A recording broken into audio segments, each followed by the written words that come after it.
시청자 여러분 안녕하세요. 김동수입니다. 이 시간에는요 근저당권에 대한 모든 것을 여러분들에게 설명을 드리겠습니다. 근저당권을 설정하고 돈을 빌려온다. 근저당권 설정이라고 하지요. 그리고 등기원인은 설정계약입니다. 그런데 근저당을 설정했던 것을 근저당을 변경하는 경우도 있고요. 근저당권을 이전하는 경우도 있고요. 또 근저당권에 대한 근저당권부 질권을 설정하는 경우가 있습니다. 예. 그리고 근저당권에 대한 가처분도 있지요. 상당히 많습니다. 그러면 여러분 근저당권은 어디에 들어갑니까? 갑구입니까? 을구입니까? 을구지요. 자, 그러면 소유권 이외의 권리에 관한 사항 을구에 들어가는 겁니다. 순위를 살펴보겠습니다.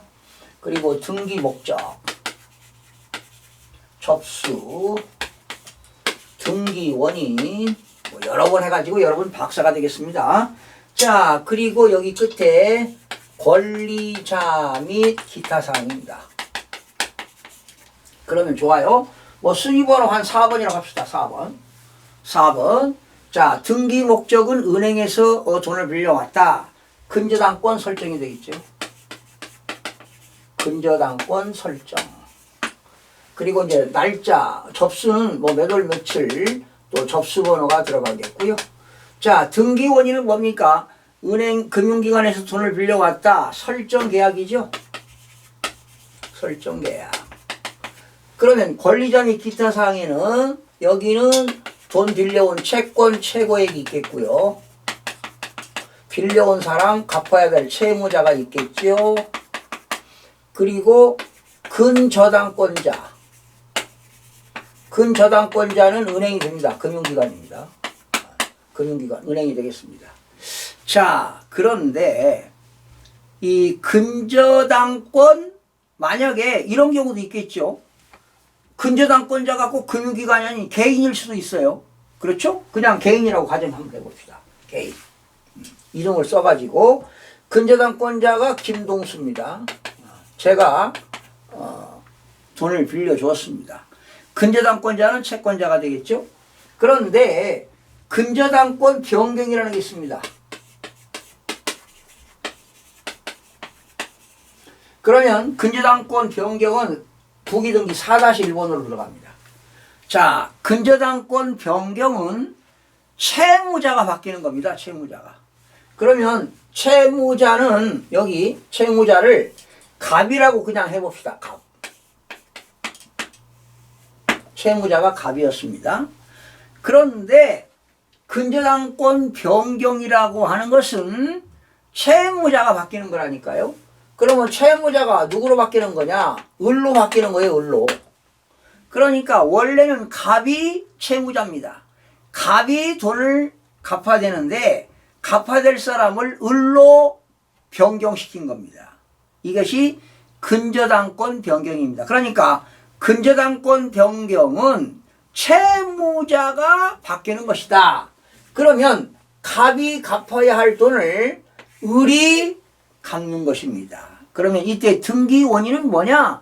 너의 채무, 갑의 채무를 을이 갚겠다고 인수한 겁니다. 그래서 등기 원인은 확정 채무에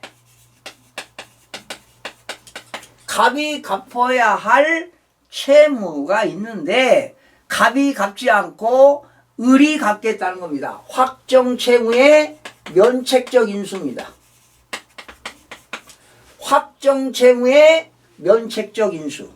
갑의 채무를 을이 안겠다. 책임지겠다. 자, 그 다음에 4-2번으로 들어갑니다. 4-2번에는 근저당권 이전입니다.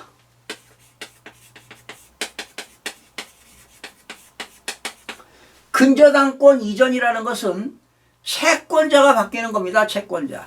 지금 여기 원래 채권자가 누굽니까? 근저당권자 김동수인데요. 이 근저당권자, 채권자가 바뀌는 거예요. 채권자. 채권자를 심지수라고 가정해 봅시다. 김동수가 채권자였는데 채권자가 심지수로 바뀌었다는 겁니다. 예, 그러니까 채권자 김동수가 채권을 양도한 겁니다. 팔아먹었습니다. 이렇게 채권 양도하는 것을 근저당권 이전이라고 하는데 등기 원인은 뭐냐? 확정 채권 양도입니다.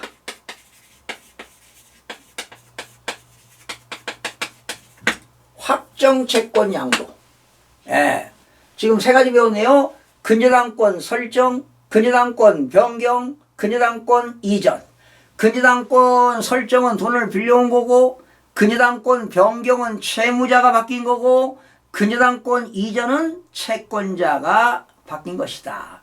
채무자가 바뀔 때는 등기 원인은 확정 채무의 면책적 인수가 되겠고, 채권자가 바뀔 때는 확정 채권 양도가 되겠습니다. 자, 그러면 지금 여기 채권자는 누굽니까? 심지수지요. 심지수가 누구한테 받을 거냐? 김동수한테 받을 돈이 있다는 것입니다. 자, 그런데 여기서 이런 게 나옵니다. 근저당권부 질권이 나옵니다. 4-3번. 근저당권부 질권. 자, 이런 경우는 많이들 알지 못하는, 법무사들도 모르는 경우가 있더라고요. 제가 그 시효 과정 강의에 보면은 거기는 뭐 변호사들도 있고 법무사, 세무사, 간평사, 행정사, 공인중개사 이런 라이센스를 가진 다양한 분들이 이렇게 학교에 와서 강의를 듣는데요. 또 시효 과정에서 듣는데 실무적으로 안 해본 사람은 잘 모릅니다. 근저당권부 질권입니다. 이건 뭐냐? 근저당권부 질권은 등기 원인은 설정 계약입니다. 이 근저당권 설정하는 것처럼 설정 계약인데 근저당권부 질권이라고 하는 것은 뭐냐면 지금 심지수 채권자가 김동수한테 지금 채권을 이전한 겁니다.